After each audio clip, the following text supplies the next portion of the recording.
This is Talk Business and Politics with Roby Brock.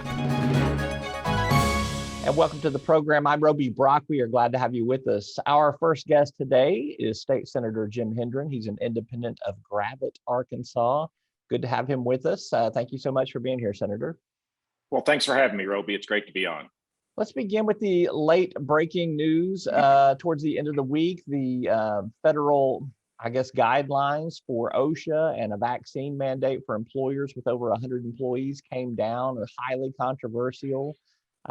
Just as an employer and as a policymaker, what is your take on the strictness of the mandate and some of the business community's reaction to it? Well, as an employer, I can tell you that my philosophy of the government needs to not get in the middle of our business unless it's necessary for health and safety, I still agree with. We have found a solution in my company of about 85 employees that worked for us and got us over 90% vaccination rate without using a mandate. And in fact, I know if I had been forced to use a mandate, and which I may if I grow to over 100, which we hope is going to happen, I would have lost some very good people. We found ways that work for us, and that's the conservative solution. I don't believe in mandating employers can't have them.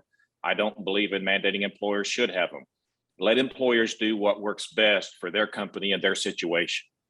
You said that you're okay with the government stepping in when health is an issue. At the very front of your statement there, is this not a pretty high public health concern? Well, it is a high public health concern, but this is one of those concerns where a one-size-fits-all solution is not appropriate. We all know there are certain safety procedures like having training for people using forklift or dangerous equipment.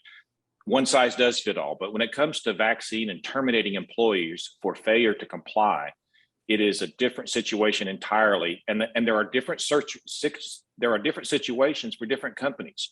What works for Tyson may not work for a small company in Northwest Arkansas that has only 100 employees. So the government needs to set the standards, but let the private sector find the solutions.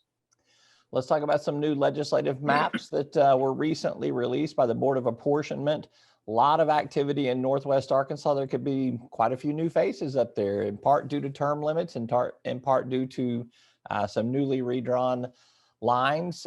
First of all, are you running for re-election? And secondly, what's your take on what has happened in Northwest Arkansas? Do you think that those maps are fair? Well, I think there's some fairness. There's some districts that I think there's probably some things that went on that should not have gone on. As far as my district, I knew it would get smaller as every Senate district did in Northwest Arkansas. The question was, would it contract from the east or from the south? And it looks like in order to make a new district, Bella Vista and Bentonville, Northern Bentonville was giving a district, which I understand the logic of. I've enjoyed representing Bella Vista. Right now, my plans are to continue to serve in the legislature. Certainly, I'll have some new voters in the south part of my district. But again, Northwest Arkansas has seen a lot of change. And as you have said, we're going to have some new seats and some new faces up there because of term limits, new districts. We've got new districts where there is no incumbent. So certainly it's an exciting time. It's an opportunity for us to make some change, I hope for the better. So perhaps that folds into your work with Common Ground Arkansas as well. You've got an opportunity to, get some fresh faces into politics because of those newly redrawn seats right there. When you put that in the context of what is happening nationally with politics, we saw some of the earthquake on some of the elections this past week. Just maybe give me a little bit more of your take of how you see that either playing to your advantage or against what you have been pushing for in terms of independence. Well, what I think we saw nationally validates the common ground message, which is people want leaders who will work together, leaders who will solve problems, and leaders who don't just represent the far right or the far left. I think that's the message that I saw in Virginia. That's the message that I think is going across the country is we're tired of the heated, extreme rhetoric running the show.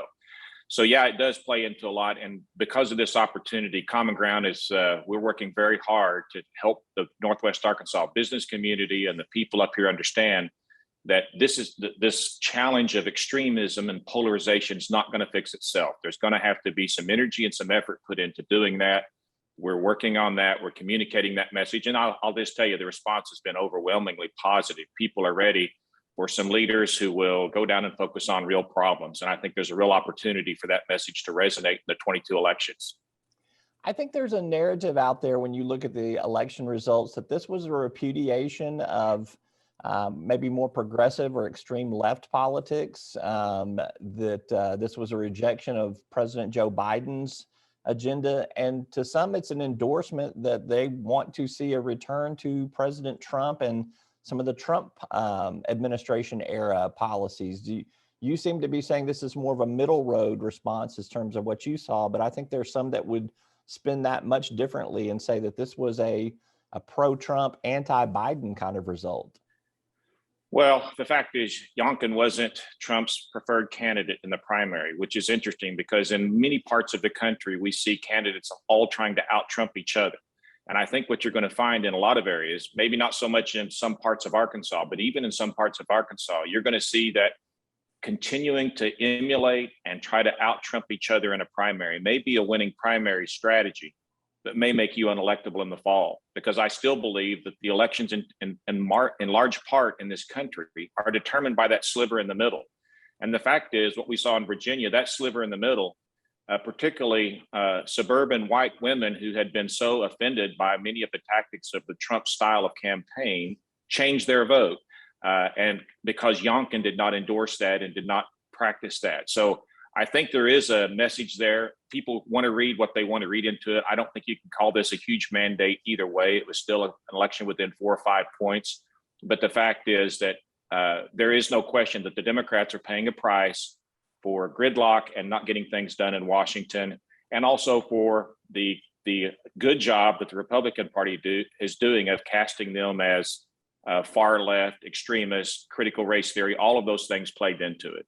All right, last question for you, Senator. I suppose there's going to be a special session on taxes, but it looks like it may be after Thanksgiving at this juncture.